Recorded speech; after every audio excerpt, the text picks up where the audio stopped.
Coming up on The Charge on Air. After the suspension of 2 UCF students running for student government and a runoff election, UCF has officially announced a new student body president. And after over a decade at Farrell Commons, Knight's Pantry has been relocated to another spot on campus. And a new bill has been introduced that could change the job market for students. In sports, a new MLB team could be heading to Orlando. The Charge on Air starts now.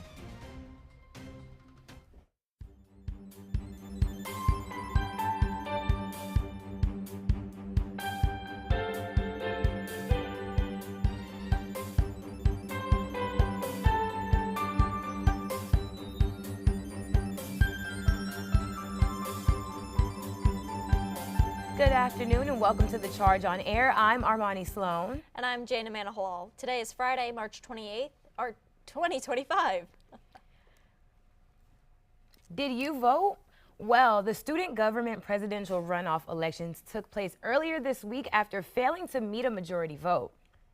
The 2 candidates with the highest votes, Lucy Blanco and his running mate Jerry Benitez, faced off in a debate against John Grouse and Laura Al-Saad.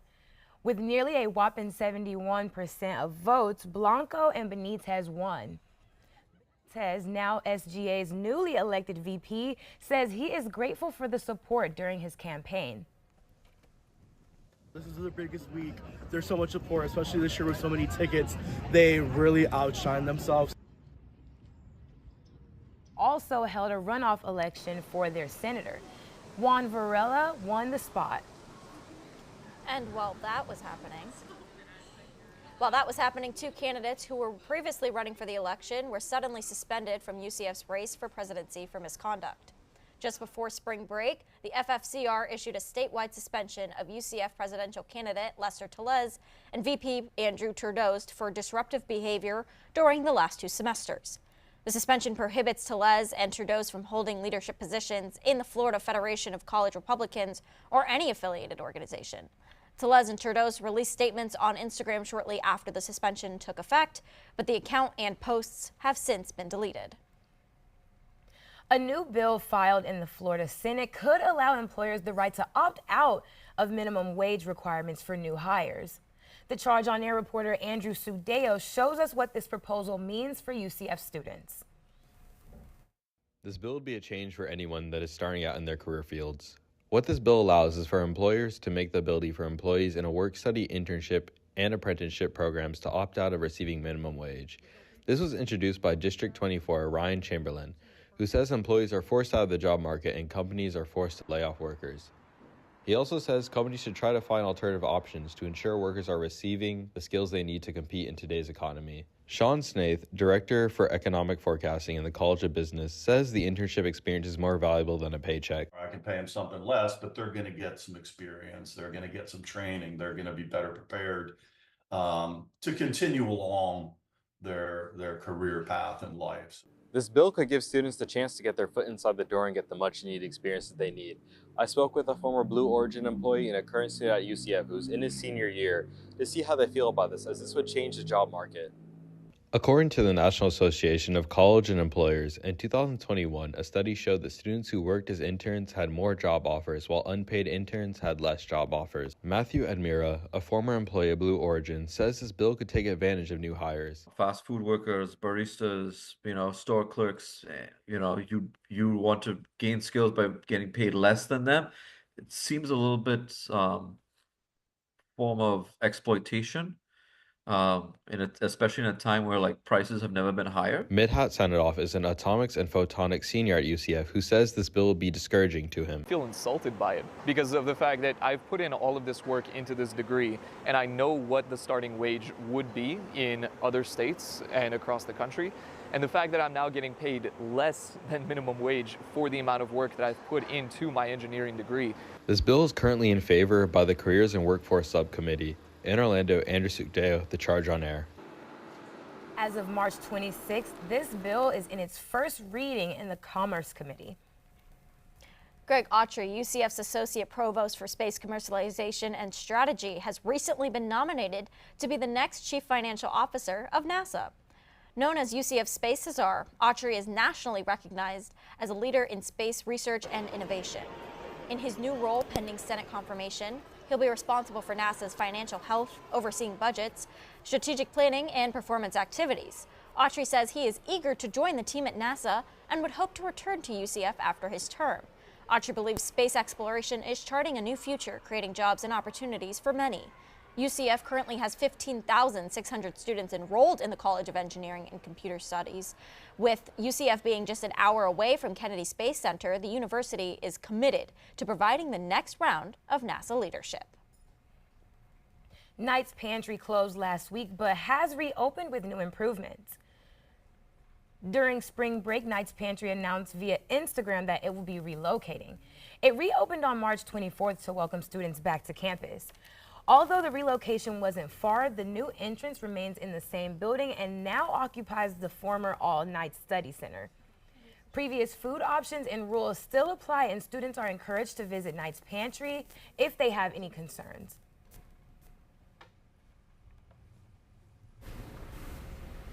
Well, we're back from spring break and moving into the end of the semester. This past week for spring break has been so fun with nice weather and nice beach time. What about you guys? Well, I was hard at work at my job, but I also got a new dog, so I'm super excited about that. His name is Chewy. But what about you, Kayla? I went home to South Florida for spring break, and it was wonderful. The weather was beautiful, but now I'm back here. So let's take a look at our current conditions and see what we have going on in Orlando. Right now, we're at 79 degrees. And it's going to get hotter throughout the day, but I'll have more on that later. There's humidity at 94%, so it is a great day to be bald. I am so sorry if you have hair. The wind is going 15 miles per hour, not too bad. And then we have a 0% chance of rain. You're not really going to need an umbrella today. So back to you guys. I'll have more on the weather later. Thanks, Kayla. UCF Women's Rugby Club is heading to Gainesville to face off against the UF Gators. Coming up, the first female wrestler at UCF to take home a national championship shares her story. We'll be right back. For decades, I've taught you everything I know.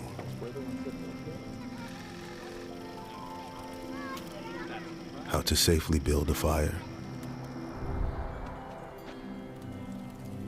How to control the flames.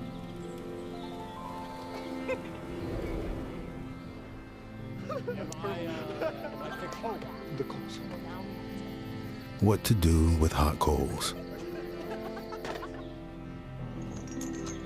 How to secure your chains.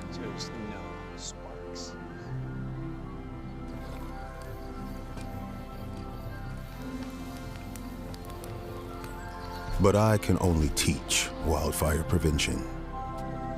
Only you can prevent wildfires.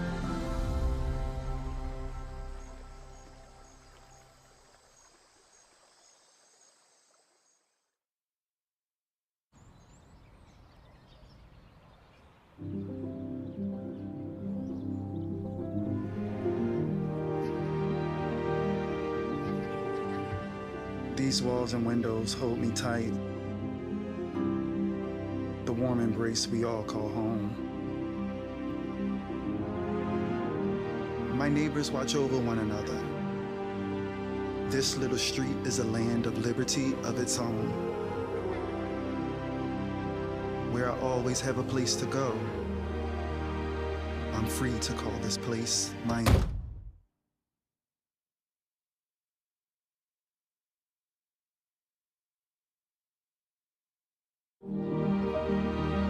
We all deserve a place to call home. That's an American dream.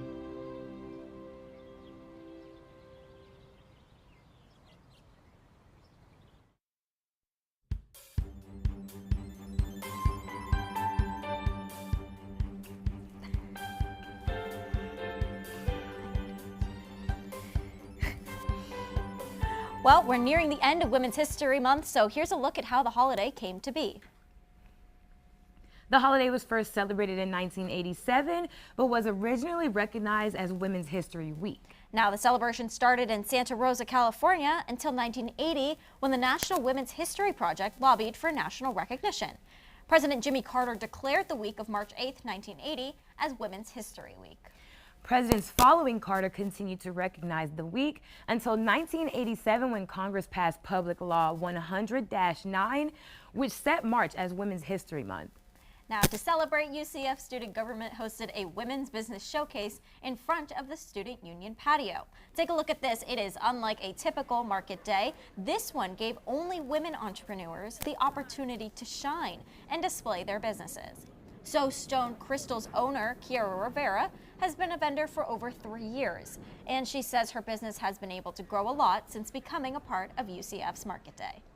Significantly. My business has grown so much. I have 4 employees, and I've traveled to at least 10 different states all around United States, so that's pretty exciting. You can catch Kiara Rivera at the next Market Day this upcoming Wednesday. UCF Wrestling made history during the National Collegiate Wrestling Association Championship over spring break. The first female wrestler from UCF took home the national championship title, but the story doesn't end there.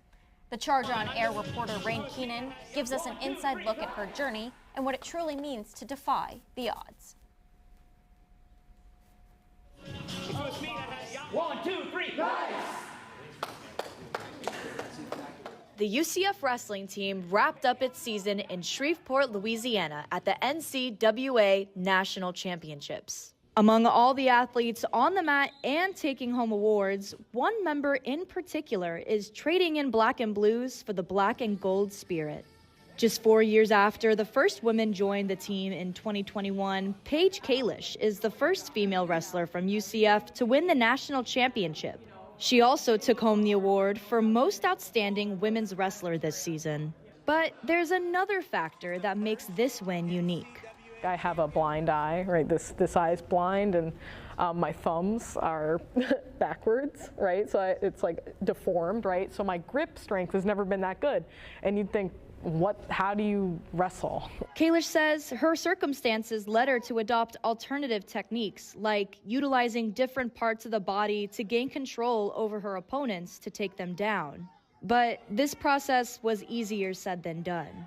She says working with UCF wrestling coaches like J.D. Robbins allowed her to overcome her obstacles with a pro and push her to become who she is now. J.D. says she's come a long way.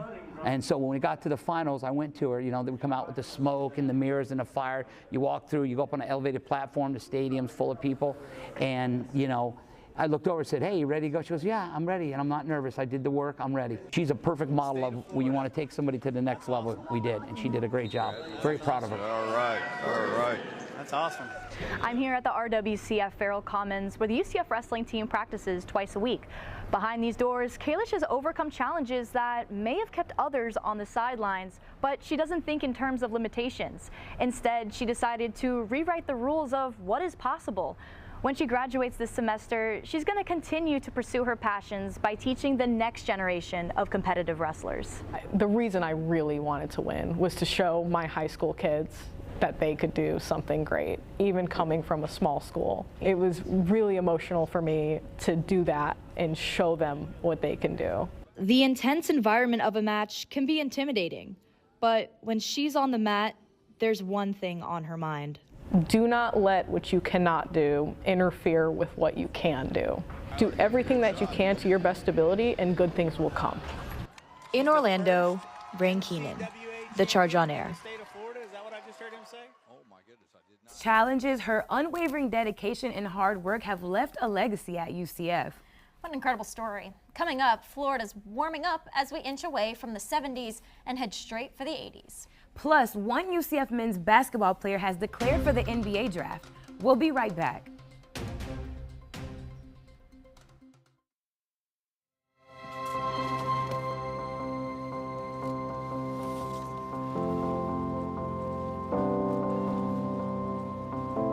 The impact of a meal goes well beyond feeding our bodies.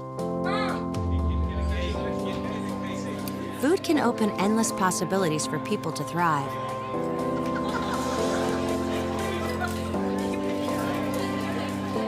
Because when people are fed,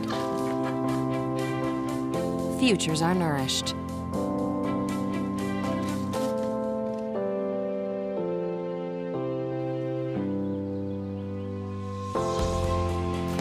everyone deserves to live a full life. And with your help, together we can end hunger. Join the movement at feedingamerica.org/actnow.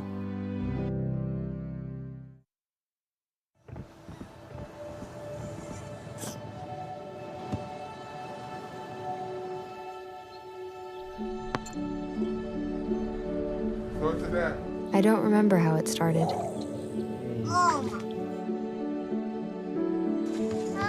Our back and forth. Victory. Fumble. Repeat. It always came back. Dad! Okay, here we go, throw it! Yeah. You probably don't remember what you told me, That was perfect. but I heard every word. Nice.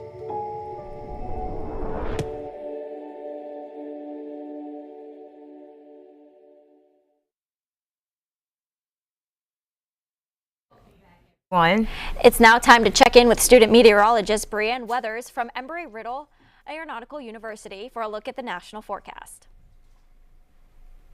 Pretty calm weather across Central Florida recently, but that's not the story for the whole nation. Just today, off the northwestern coast, we have this low pressure system really bringing in snow and rain to the area. And through the late night hours, we're going to see that snow and rain continue across this entire area. Same story for the northeast. The snow and rain is just continuing to really move east even through those late night hours. Now, we may still be having snow in almost April. That's not the story for this orange area. We're having widespread above normal temperatures, which is great to see, especially moving into the spring season. We're already getting that warm up.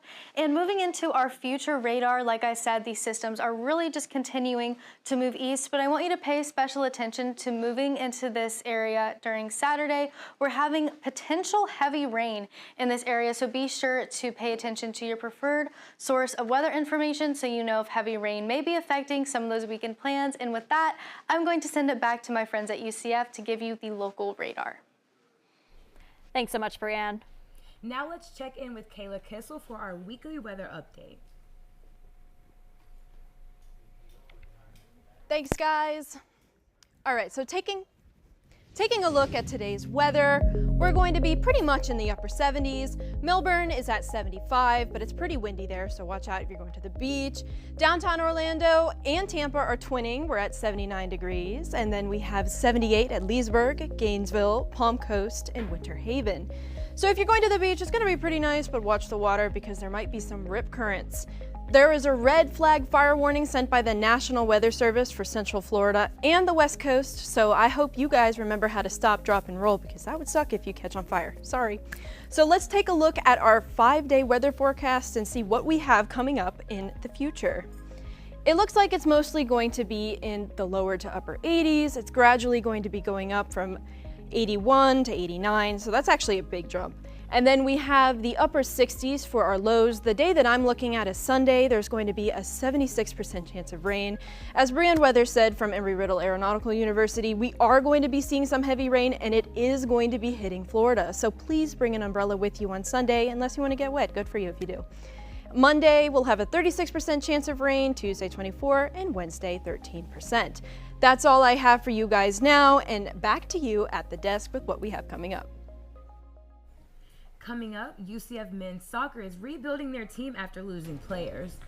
And we could soon be playing ball. Orlando announced that they are now looking to invest into a new stadium that has a push to bring a new Major League Baseball team to Orlando. We'll be right back.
Hi, I'm Ryan Blaney, a third-generation race car driver, and we dedicate a lot of our time to going as fast as possible.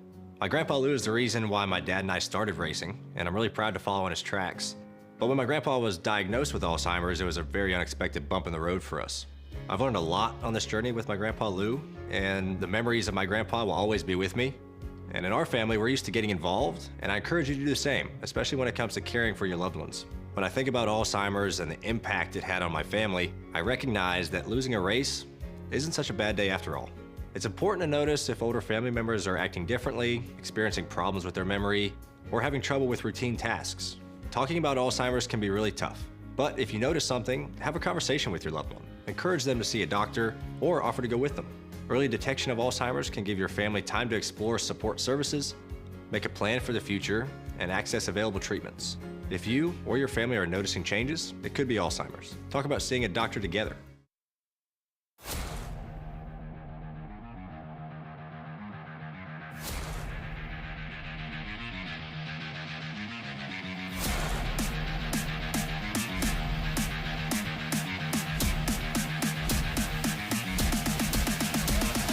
But I've got to shoot how crazy it is at UCF right now. Hello, hello, Knights. There's so much happening in the sports this week. The energy is electric here in the studio. I'm Manohalal Salinas, and this is What Went Down. An Orlando investment group is working together with the Orlando Dreamers to relocate the Tampa Bay Race to Orlando. The ChargeNet reporter Jack Hassan tells us more about the potential move.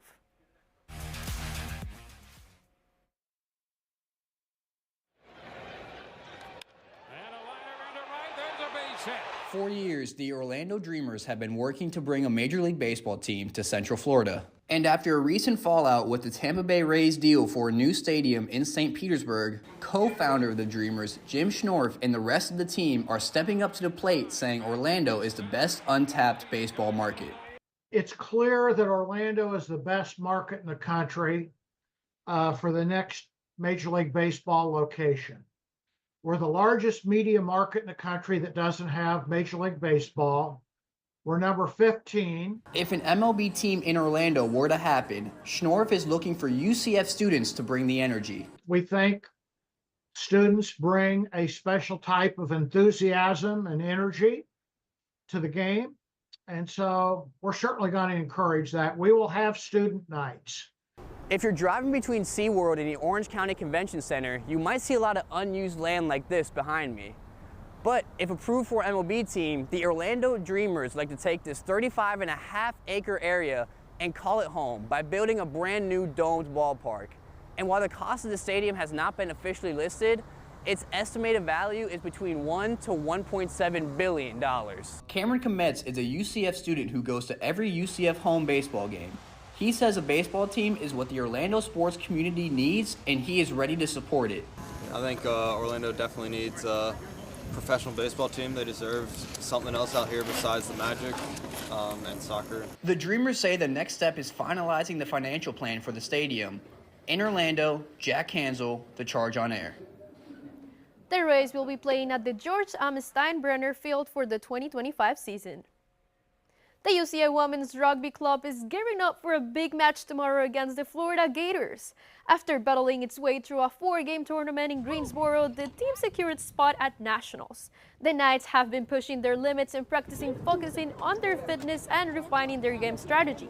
Rugby Reverend Evelyn Rilla talks about the head coach Andrew Gottlieb is doing to prepare to lead up the team to this crucial stretch. February was Smash Factor February. And then after we won in Greensboro, he was like, all right, March is witness the fitness March, because sevens is so much running and you need stamina and you need speed. So honestly, I feel like we have talent and we have knowledge and we have ability and chemistry. With Nationals in less than a month, the Knights are attacking every game with the same mindset. UCF would head to Gainesville to take on the UCF Gators tomorrow afternoon. With new players and a boost of energy, the UCF men's soccer team is focused on building strong connections. I spoke with the players to find out how they're coming together as a team in 2025. A new season, a fresh start, and a chance to build something special. The UCF men's soccer team is rebuilding after losing key players due to graduation and transfers. But instead of dwelling on the losses, defender Wendell DeGores is leading the Knights by welcoming new players and uniting the squad. Take the new guys under our wings and take care of them, you know, show them around. Obviously being in training with them every day, living with them, and of course the games are the most important, you know. This is where we build the chemistry, where everything happens, and when we live through tough moments together. So I think all these moments are crucial for the chemistry of the team. As the Gorst emphasized, team chemistry isn't just built on the field. It's something that grows in the moments off of it too. And that goes for the whole team, but especially relates to the new kids on the block. Forward Malik Chua might not be on the roster yet, but he is as committed to UCF as UCF is to him. In fact, he already built one of his closest friendships in the most unexpected way, a car crash. It wasn't like funny during the moment, but I think that one moment that bonded us, because like I love this reaction because he was nice with me. At first he was worried for me. I was scared to tell him, and yeah, it wasn't my greatest moment, but I think it's part of the friendship, and it's gonna be a memory like that's gonna stay long. Beyond the moments off the field, the team is making connections on it too. With a few spring games under their belt, each match has been a key step in their growth, along with players to adapt to each other's style without the weight of a championship on the line. The road ahead is exciting, and this rebuild could be the beginning of something great. In Orlando, Manohalal, The Charge on Air. There is still a few spring games left, so be sure to check out the UCF Knights website for the full schedule. And that's a wrap for me. While I get ready for some soccer, I'll pass it back to Jayna on Armoni. Have fun playing soccer, Manuela. That's all our time for right now. Thank you for joining us. Remember, you can always keep up with us during the week on our website, thechargenews.com. Plus, you can follow us on Instagram at The Charge News. And now we'll leave you with a live shot of Port Canaveral. Thanks for watching and have a great day.